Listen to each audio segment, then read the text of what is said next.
लेगा। इसके आगे लाइन लिखिएगा, ये बना लिया तो इसके आगे लाइन लिखो फटाफट। इसके आगे लाइन लिखना सारे के सारे। हाँ जी सुनो, इसके आगे आप लोग लिखना, यहां फिल्टर के रूप में, यहां फिल्टर के रूप में उच्च धारिता वाले संधारित्र का, यहां फिल्टर के रूप में उच्च धारिता वाले संधारित्र का उपयोग किया जाता है। उच्च धारिता वाले संधारित्र का उपयोग किया जाता है तथा इस संधारित्र को, तथा इस संधारित्र को लोड प्रतिरोध RL से पहले, लोड प्रतिरोध RL से पहले समांतर क्रम में जोड़ा जाता है।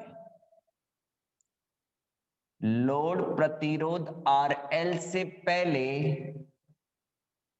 समांतर क्रम में जोड़ा जाता है तथा यहां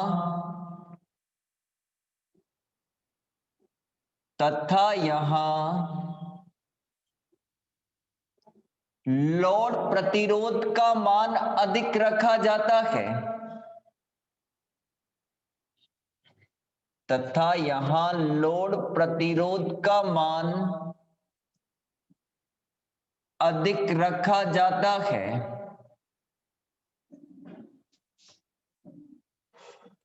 तथा यहां लोड प्रतिरोध का मान अधिक रखा जाता है। हाँ जी, यहां उच्च धारिता के संधारित्र का उपयोग करने के कारण,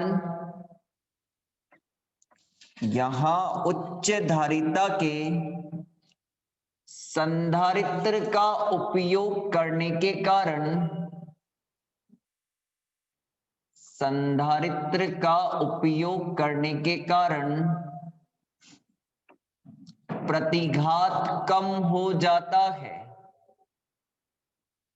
प्रतिघात कम हो जाता है, प्रतिघात कम हो जाता है।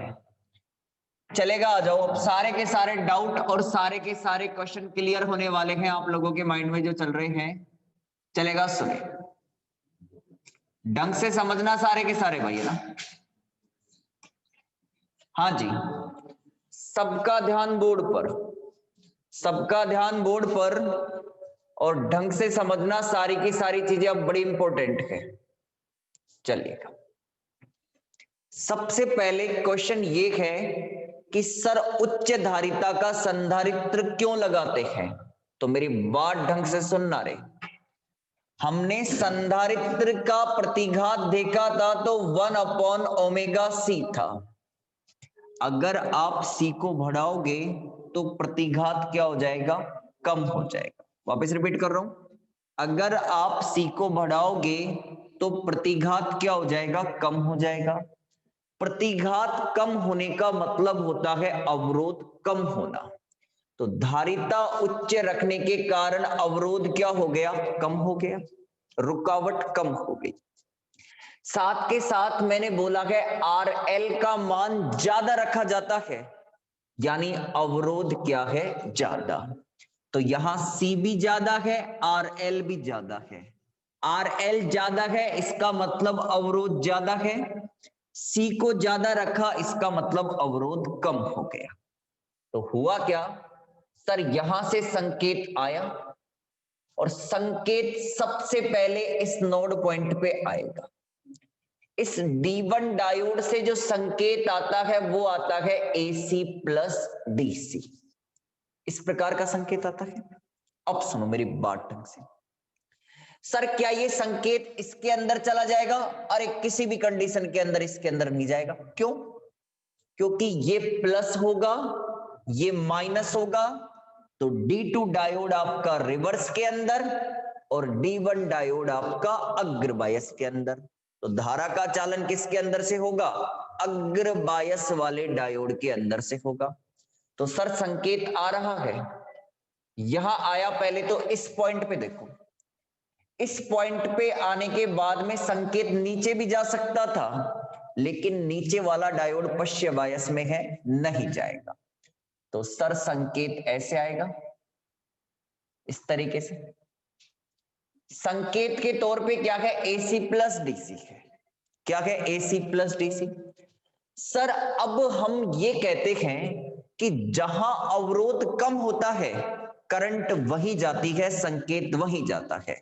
तो अवरोध C का कम है, इसका ज्यादा है, इसकी धारिता उच्च रखने के कारण इसका अवरोध क्या हो गया? कम हो गया। तो सर संकेत यहां आया। ढंग से समझना, संकेत जा रहा है किसके पास में? संधारित्र के पास में। कल की क्लास के अंदर बताया था, संधारित्र क्या करता है? डीसी संकेत को पूरा का पूरा रोक लेता है। डीसी के लिए संधारित्र के पास प्रतिघात कितना होता है? अनंत होता है, कल बताया था। तो संधारित्र डीसी पूरी की पूरी रोक लेगा। सर अगर संधारित्र डीसी पूरी की पूरी रोक लेगा तो डीसी यहां जाएगी नहीं। अगर डीसी नहीं जाएगी तो डीसी कहां जाएगी? ये लो डीसी आ गई किसकी तरफ? आरएल की तरफ। और हमें क्या चाहिए? डीसी तो चाहिए ना हमें। अब सुनो, बात करते हैं एसी की।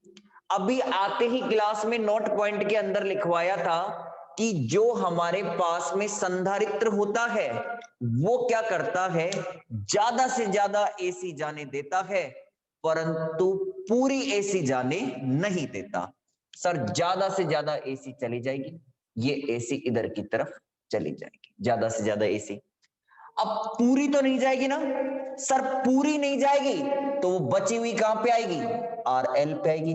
तो आरएल पे अगर डीसी आती तो हमें कैसा संकेत मिल जाता? ऐसा संकेत मिलता, प्योर डीसी मिलती हमें। लेकिन एसी के कुछ मात्रा में इधर आने के कारण अब संकेत ऐसा हमको नहीं मिलने वाला। मैं आपको स्टार्टिंग से बोल रहा हूं कि फिल्टर के द्वारा भी आप ऐसा संकेत नहीं प्राप्त कर पाते हो, ठीक है ना, इस फिल्टर के द्वारा। तो हमने क्या कहा कि इसने डीसी को नहीं जाने दिया, तो डीसी पूरी की पूरी कहां पे आई? आरएल पे आई। फिर एसी की बात आती है तो ये ज्यादा से ज्यादा एसी को जाने देता है, पर कुछ मान की एसी ये क्या कर लेगा? रोक लेगा। अगर कुछ मान की एसी ये रोक लेगा तो वो एसी कहां पे आएगी? आरएल पे आएगी। अगर सर आरएल पे एसी आ गई तो ज्यादा तो क्या आई है? डीसी आई है, लेकिन कुछ मान की क्या आई है? एसी आई है। तो पहले जो बदलाव ज्यादा हो रहा था, अब वो बदलाव क्या मिलेगा मुझे? कम मिलेगा, पहली बात। अब मुद्दा आता है कि सर ये एसी यहां पे आने के बाद में, इधर जाने के बाद में कहां पे जाएगी? देखो ये सेंटर टेपिंग पॉइंट है। सेंटर टेपिंग पॉइंट होता है नल पॉइंट, जहां एक प्रकार से अपन कह देते हैं ये ग्राउंड पर है, तो पूरी एसी किस में चली जाएगी? ग्राउंड के अंदर चली जाएगी। फिर किसी ने क्वेश्चन पूछा कि सर ये एसी इधर की तरफ क्यों नहीं जा सकती? अरे एसी इधर की तरफ इसलिए नहीं जा सकती, करंट हमेशा हायर पोटेंशियल से लोअर पोटेंशियल की तरफ जाती है।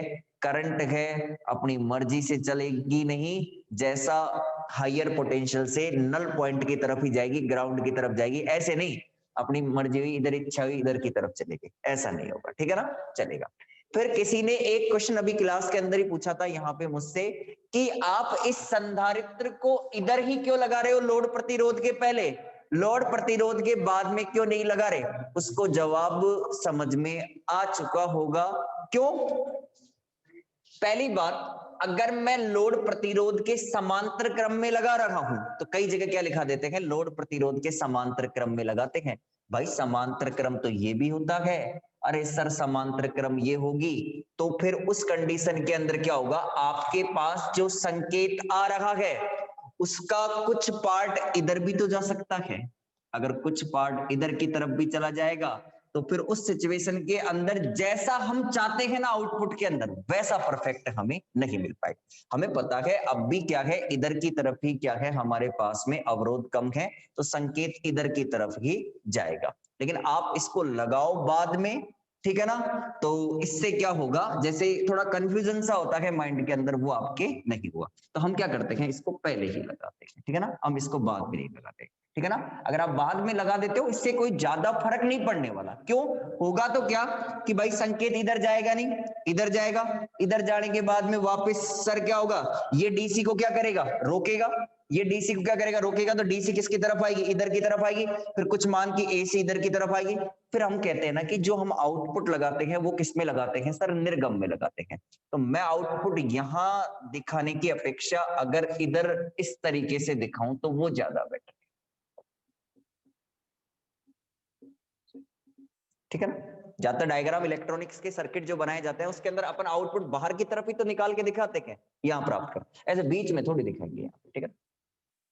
बात तो फर्क उससे अंदर कोई नहीं पड़ने वाला। तो ये बात क्लियर हो गई होगी। उच्च धारिता का संधारित्र, लोड प्रतिरोध हाई रखा, ये सारी बात क्लियर है या नहीं है, रिप्लाई करके बोलिएगा। गया, क्लियर है, चलेगा, कोई डाउट। पहली बात मैंने खुद नहीं पहले ही सारा बता दिया, तो इस हिसाब से अब कोई डाउट तो इसके अंदर तुम्हारे नहीं हुआ होगा, ठीक है, चलेगा, हो गया, कोई दिक्कत नहीं होनी चाहिए इसके अंदर आप लोगों के, चलेगा। हाँ जी, पीडीएफ का अलग मुद्दा है, पीडीएफ डाल देंगे, अभी फिलहाल इस पे ध्यान दो। हाँ जी सुनिएगा, इसके अंदर किसी भी प्रकार का कोई डाउट है, मेरा क्वेश्चन ये है तो फटाफट बोल दो, ठीक है। हाँ जी, कोई डाउट?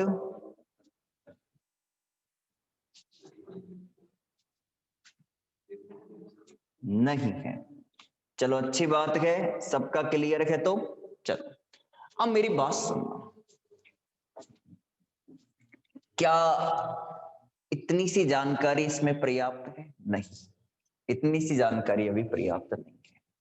अभी तो इसने अपना विकराल जो रूप है वो धारण कहाँ किया है।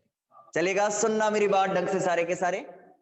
हाँ जी, एक बात सोचो, अगर यहां संकेत आ रहा है तो क्या ये संधारित्र चार्ज नहीं होगा? हाँ जी, ये संधारित्र चार्ज भी होगा।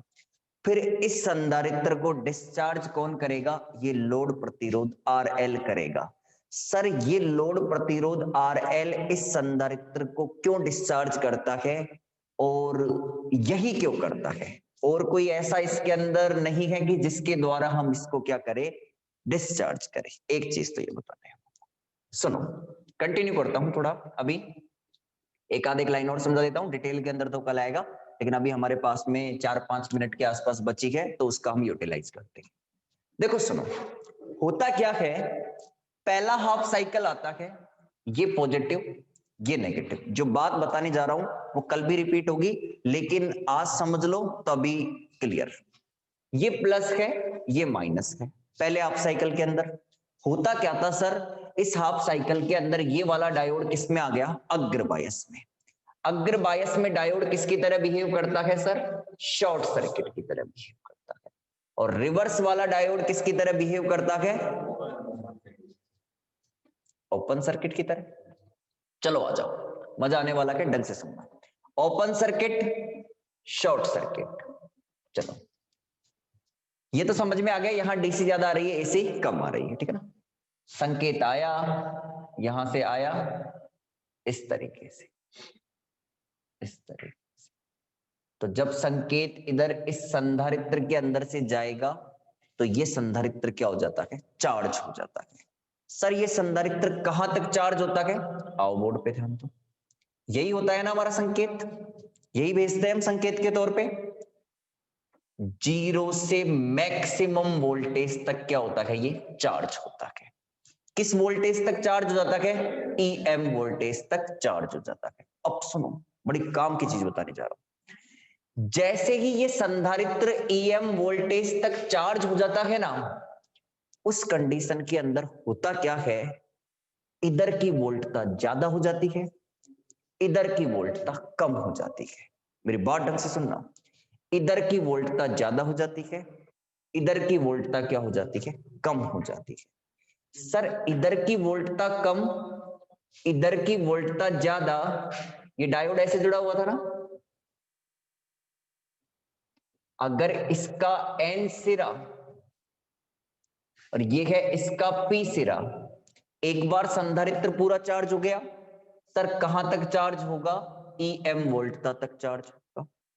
जैसे ही EM वोल्टता तक चार्ज होगा, इधर का वोल्टेज कम हो जाएगा, इधर का वोल्टेज क्या हो जाएगा, ज्यादा। सर अब ये N किससे जुड़ा हुआ है, ज्यादा वोल्टेज से जुड़ा हुआ है। अगर ये N ज्यादा वोल्टेज से जुड़ा हुआ है, तो जब N ज्यादा वोल्टेज से जुड़ा हुआ हो तो समझ जाना वो किसके अंदर आ जाता है, रिवर्स बायस के अंदर। तो अब ये भी किसकी तरह बिहेव करेगा, ओपन सर्किट की तरह बिहेव करेगा। ओपन सर्किट की तरह बिहेव करेगा। कनेक्शन टूट गया यहां से, ये कनेक्शन टूट गया तो संकेत आएगा नहीं, संकेत आएगा नहीं तो इसका कोई यूज यहां पे नहीं है। अब क्या हुआ, संधारित्र RL दो ही बचे। अब ये चार्ज है फुल, कहां तक, EM तक। अब इसको डिस्चार्ज कौन करेगा, ये RL करेगा। इसको RL क्या करेगा, डिस्चार्ज करेगा। हम क्या करते हैं, वक्र पूरा समझ लेते हैं, हम वक्र पूरा उतार भी देते हैं देख के, लेकिन हमें ये नहीं पता होता कि जब ये यहां से यहां तक चार्ज हुआ ना, तो उस कंडीशन के अंदर क्या होता है, आपका D1 डायोड किसमें था, अग्र बायस में। लेकिन फिर ये जब डिस्चार्ज होगा ना, तब दोनों डायोड किसके अंदर होते हैं, पश्च के अंदर होते हैं। ये लाइन कहीं किताब के अंदर नहीं लिखी होती कि इस कंडीशन के अंदर दोनों डायोड किसके अंदर होते हैं, रिवर्स बायस के अंदर होते हैं। किसके अंदर होते हैं, रिवर्स बायस के अंदर। सर क्यों, ये चार्ज हो गया, इधर की वोल्टता ज्यादा हो गई और इधर की वोल्टता क्या हो गई, कम हो गई। ऐसे देखो, ये आपका डायोड है सर, ये प्लस और ये माइनस पे होता है, तब ये किस में होता है सर, अग्र बायस में होता है, फॉरवर्ड बायस के अंदर। ठीक है, अब देखो इसको अगर मैं बोल दूं 5 वोल्ट पे है ये, और ये किस पे है, 2 वोल्ट पे, चाहिए प्लस 2 वोल्ट पे है, ये प्लस 5 वोल्ट पे है, तो अब इस कंडीशन के अंदर डायोड किसके अंदर है, अग्र बायस के अंदर।